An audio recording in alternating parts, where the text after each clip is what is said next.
കേരളത്തിൽ കുടിയായ്മ അവസാനിപ്പിക്കുന്നുണ്ടോ? 1970 ഭൂപരിഷ്കരണ നിയമം വഴി അവസാനിപ്പിച്ച കുടിയായ്മ 55 വർഷത്തിനു ശേഷം പ്രായോഗികമായി അവസാനിക്കുന്നുവെന്ന് കമ്മ്യൂണിസ്റ്റ് സർക്കാർ ഇപ്പോൾ പറയുകയാണ്. സംസ്ഥാനത്തെ വിവിധ ലാൻഡ് ട്രൈബ്യൂണലുകളിൽ കെട്ടിക്കിടക്കുന്ന ലക്ഷക്കണക്കിന് കുടിയായ്മ പട്ടയ കേസുകൾ ഇക്കൊല്ലം അവസാനത്തോടെ പൂർണ്ണമായും തീർപ്പാക്കാൻ റവന്യൂ വകുപ്പ് തീരുമാനിച്ചിരിക്കുകയാണ്. ലക്ഷ്യം നിശ്ചയിച്ചു നൽകി കേസുകൾ പൂർത്തിയാക്കാനാണ് പരിപാടി. ഇതോടെ കുടിയായ്മ ചരിത്രമാകും. ലാൻഡ് ട്രൈബ്യൂണലുകൾ ഇല്ലാതാകുകയോ മറ്റു ചുമതലകൾ ഏറ്റെടുക്കുകയോ ചെയ്യും. കുടിയായ്മ അവസാനിച്ചു എന്ന പ്രഖ്യാപനം 2026 ജനുവരി 1 നടത്താനാണ് ഉദ്ദേശിക്കുന്നത്. ജന്മിമാരിൽ നിന്ന് ഏക്കർ കണക്കിന് ഭൂമി കൃഷിക്കായി കൈവശം വച്ചിരുന്ന കുടിയായ്മ വ്യവസ്ഥ ഭൂപരിഷ്കരണ നിയമം വന്നതോടെ അവസാനിപ്പിച്ചിരിക്കുന്നു. നിയമം പ്രാബല്യത്തിലെത്തിയപ്പോൾ ഈ ഭൂമി സർക്കാരിൽ നിക്ഷിപ്തമാകുകയും കുടിയായ്മക്കാർക്ക് നൽകുന്ന അപേക്ഷകൾ പരിശോധിച്ച് ലാൻഡ് ട്രൈബ്യൂണലുകൾ പട്ടയം കൊടുക്കുകയുമാണ് ചെയ്തിരുന്നത്. എന്നാൽ ഇത് സംബന്ധിച്ച് ലക്ഷക്കണക്കിന് കേസുകൾ കെട്ടിക്കിടപ്പുണ്ടായിരുന്നു. 54 വർഷമായി തുടരുന്ന ലാൻഡ് ട്രൈബ്യൂണൽ കേസുകൾ പോലുമുണ്ട്. അറിയാതെ മിച്ചഭൂമി വാങ്ങിയവരെ കൂടി കുടിയാന്മാരായി കണക്കാക്കാമെന്ന് 2005 ഭൂപരിഷ്കരണ നിയമ ഭേദഗതി വന്നു. ഇതോടെ പട്ടയ കേസുകൾ വീണ്ടും കുന്നുകൂടി. കമ്മ്യൂണിസ്റ്റ് സർക്കാർ അധികാരത്തിൽ വന്നപ്പോൾ ഇത്തരം 1.5 ലക്ഷം കേസുകൾ ബാക്കിയുണ്ടായിരുന്നു. ലാൻഡ് ട്രൈബ്യൂണലുകൾക്ക് പ്രത്യേക ചുമതലക്കാരെ അനുവദിച്ചും കൂടുതൽ സൗകര്യങ്ങൾ ഏർപ്പെടുത്തുകയും യുദ്ധകാല അടിസ്ഥാനത്തിൽ 1 ലക്ഷത്തിലേറെ അപേക്ഷകൾ തീർപ്പാക്കിയത്. ഇതിനായി 14 ജില്ലകളിലും റവന്യൂ മന്ത്രി കെ രാജൻ നേരിട്ടെത്തി കളക്ടർമാരുടെയും ലാൻഡ് ട്രൈബ്യൂണലുകളുടെയും യോഗം വിളിച്ചിരുന്നു. ലാൻഡ് ട്രൈബ്യൂണൽ കേസുകൾ തീർപ്പാക്കാൻ കർമ്മപദ്ധതി തയ്യാറാക്കി നൽകി. ഓരോ വില്ലേജിലും നൽകേണ്ട പട്ടയങ്ങളുടെ എണ്ണം നിശ്ചയിച്ചു.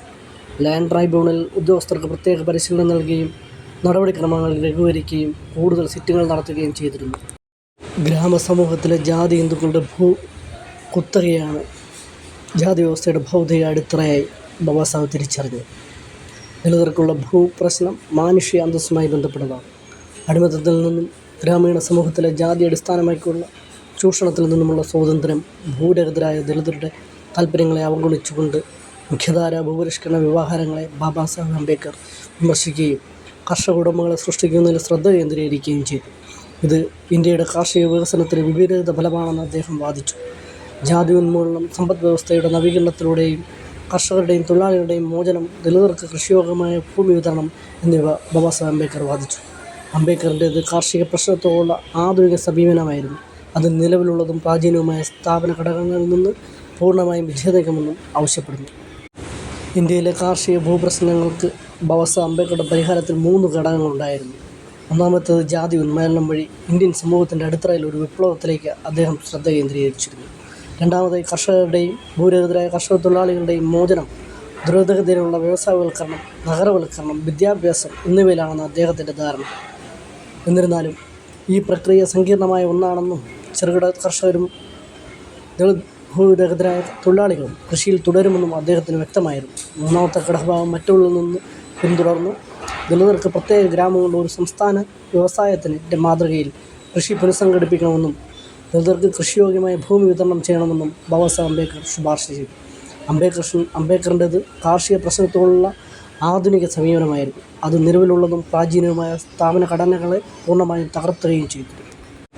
ഇന്ത്യയുടെ ദ്രുതഗതിയിലുള്ള വ്യവസായവൽക്കരണം അഭിമാനമാണെങ്കിലും കൃഷിക്ക് ഇനിയും വലിയ പരിവർത്തനം ആവശ്യമായി വരുമെന്ന് ബാബാസാഹേബ് അംബേദ്കറിന് അറിയാമായിരുന്നു. 1951 ഒക്ടോബർ 3 പുറത്തിറക്കിയ പട്ടികജാതി ഫെഡറേഷൻ്റെ തിരഞ്ഞെടുപ്പ് പ്രകടന പത്രികയിൽ ഇക്കാര്യം വ്യക്തമായി പറഞ്ഞിട്ടുണ്ട്. ഫെഡറേഷൻ്റെ അഭിപ്രായത്തിൽ രാജ്യത്തിൻ്റെ ദ്രുതഗതിയിലുള്ള വ്യവസായവൽക്കരണം അത്യന്താപേക്ഷിതമാണെങ്കിലും ഇന്ത്യയുടെ സമ്പദ് വ്യവസ്ഥയുടെ അടിത്തറയായി നിലനിൽക്കേണ്ടത് കൃഷിയാണ്.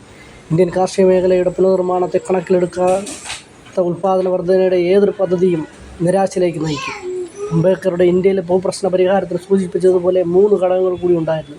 ഏറ്റവും അഭിലഷണമായ പ്രോഗ്രാമാറ്റിക് തലത്തിൽ ഭൂമിയുടെ ദേശസാൽക്കരണവും കൃഷിയുടെ ശേഖരണവും അദ്ദേഹം നിർദ്ദേശിച്ചു.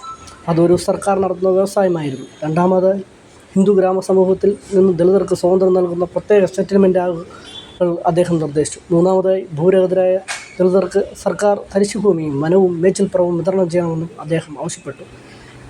ഇത്തരം കാര്യങ്ങൾ അദ്ദേഹം ആവശ്യപ്പെട്ടതനുസരിച്ച് ബോംബെ അടക്കമുള്ള നിയമസഭയിലും പാർലമെൻറ്റിലും ആ ബില്ല് പാസ്സാകുന്നുണ്ടായി. എന്നാൽ 55 വർഷങ്ങൾക്ക് ശേഷവും ഭൂപരിഷ്കരണ നിയമത്തിൻ്റെ പോരായ്മയെക്കുറിച്ച് നമ്മൾ മനസ്സിലാക്കേണ്ടതുണ്ട്. അത് ചർച്ച ചെയ്യപ്പെടേണ്ടതുണ്ട്.